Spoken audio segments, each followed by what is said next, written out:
Welcome back. This is ZTN Prime, and you are watching Morning Rush, Zimbabwe's premier breakfast show. We're coming to you live from our ZTN studios in Zimbabwe's capital, Harare. What do you call it? Harare? Well, I prefer to call it Harare. Well, of course, it's the entertainment segment, and as usual on Thursday, we articulate issues to do with the film industry. And my guest and our guest this morning is none other than Brighton Tazarurwa, who's made, of course, an impact on the Zimbabwean music as well as film industry, and has been in the game for a couple of decades. And he joins us this morning on Morning Rush. Hello, Brighton, and welcome to Morning Rush. Hi, Evan. How are you doing, man? Can't complain. Should only get better. Great to have you, of course, in conversation this morning. Thank you for having me. Fantastic. Well, let's start off by talking about your film expeditions, and then, of course, we'll wrap up the conversation by taking a look at your music career. Of course, is one of the music producers who played a significant role in the urban grooves movement in the yesteryears. But let's start off by the conversation where the music career is actually concerned. But perhaps before that, can you tell us what you've been up to of late, and your pursuits in Zimbabwe and beyond? Well, lately I've actually been doing a lot of independent productions. You see how we've got ZTN and we've got other stations popping up and all of that. The reasoning was that there needs to be content. You need to create content. Independent producers like me have to feed content. That content creates advertising if it's good enough. So I'm in content creation right now, but not just the obvious content that, would just be run off the mill. Trying to do something peculiar, trying to make a difference again. That's always been my goal, trying to make a difference. That's what I'm up to right now. Oh, fantastic, fantastic. Now let's talk about the area of film and the productions that you have been involved with. Would you want to shed more light where that is concerned?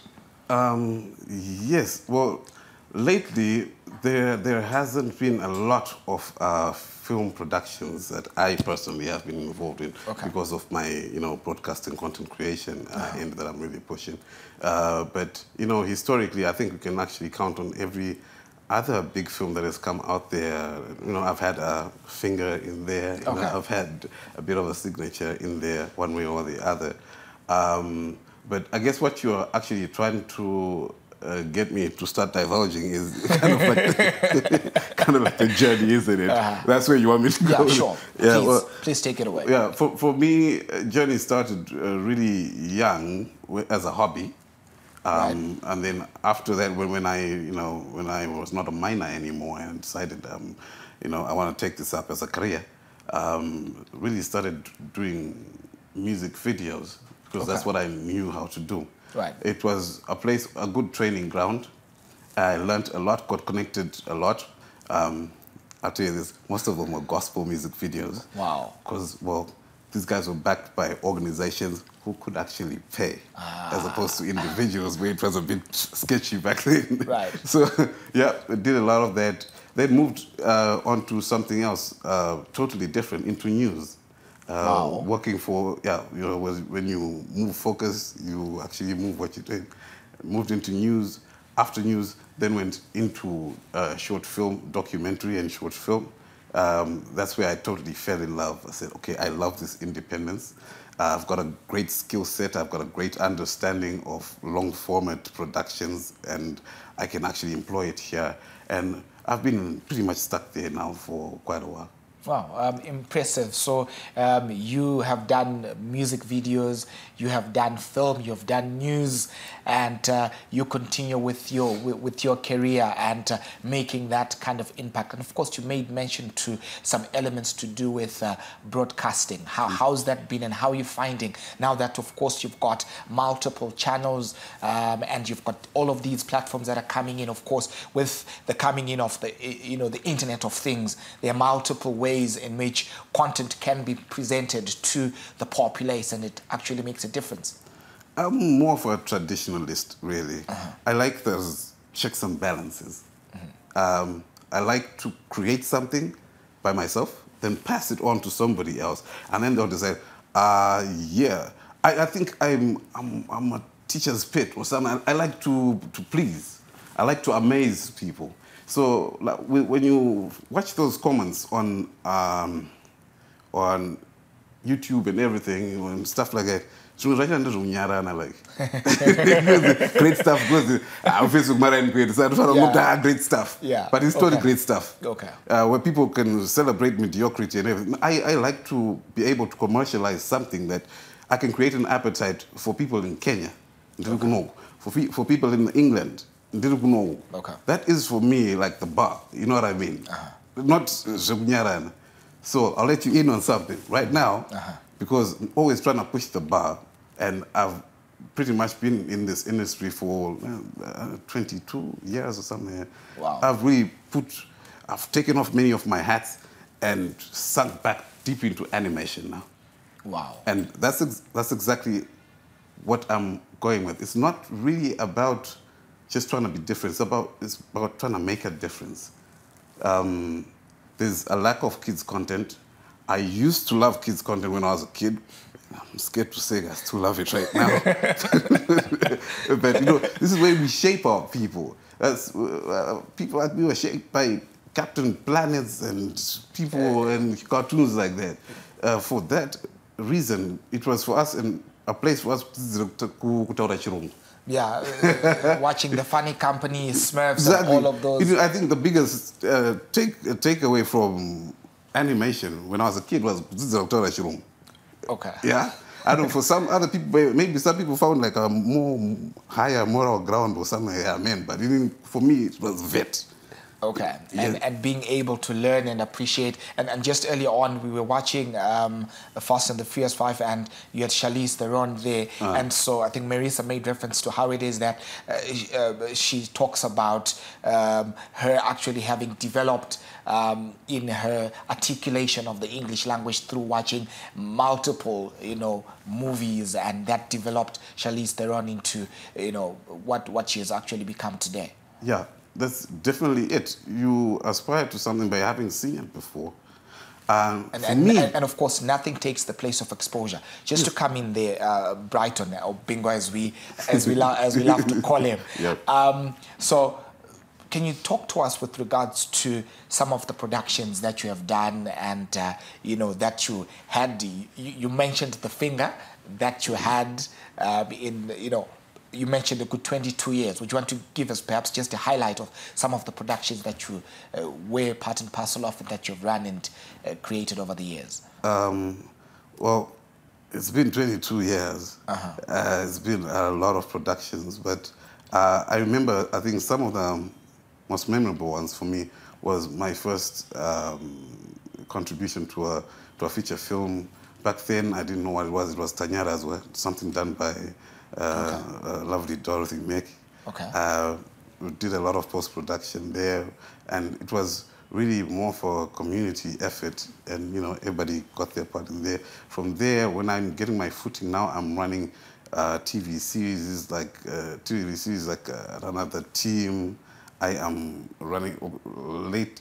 It's from The Team.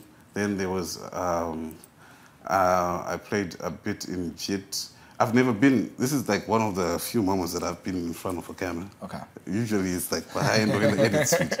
So to really enumerate them is difficult because it's been a long time. It's really been a long time. And also lately because I have spent the past 2 years building up content. Okay. Some of it is really not yet out there because we're still trying to, construct and figure out the deals. That's what it is. But you can actually, you can check me out you can check out my YouTube channel. There you'll be able to see everything. My YouTube channel is Brighton Tazarurwa. So, you'll be able to see exactly what I've been involved in. Much content there to be explored. And how does it work? Would you be comfortable to talk about from your life partner's perspective and engagement as well into the film arena and how you have been able to create synergies out of that? It's because we met there. So Bianca. With Bianca, we literally met for a film, and I think we met, and we have never separated from the single day that we met. From the moment we met, we've always been together. We run the business together. Just before you continue, of course, Bianca has starred on Wenera, which was a hit several years back. And yeah, she does that on Wenera. She does that on Bundu as well. She does that on Estate Blues. She's somebody who loves acting. And you can just imagine what the day-to-day is at home. Everything, I'm like, are you serious, or you're just, is that a line you're throwing while you're serious? You know, it's almost like she practices her acting on me. So I don't. So yeah, but it's always fun. It's always a lot of support. I don't know who.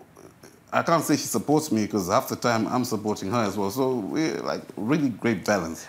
Just before we draw towards the close of the show, tell us about your involvement in the Urban Grooves. You are known for having produced multiple musicians and done music for them. Please just take us through some of those details. So when I left the employment that I was in, I left because I felt that the company was not seeing an opportunity that was rising. Okay. At this moment in time, there was like this new groove, this new music that was being created, and these people were looking for a way to create an image, a way out of, because it wasn't really, people really didn't care about music videos. Music videos would be just thrown into a studio in front of a green screen, and then the guys in the studio, they do whatever they do with you. You really don't have any license.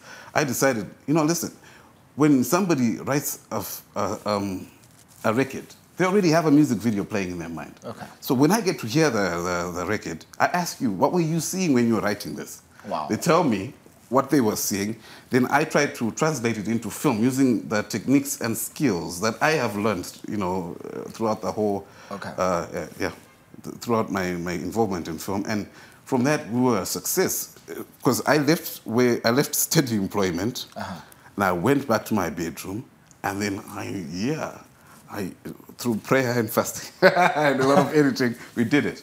We did it from Mafrik, Rocky, XQ, the real beginning of Urban Grooves, all those music videos that right now I see people doing a lot of that. Phenomenal. And of course, Eben, you have contributed significantly. I've made all of this book. Thank you very much, Brighton, for joining us on Morning Rush. Thank you for having me. And that, of course, is a wrap for Morning Rush, the only show that you should be waking up to. Let them do what they do. When we do what we do, we mean business. Thank you for watching.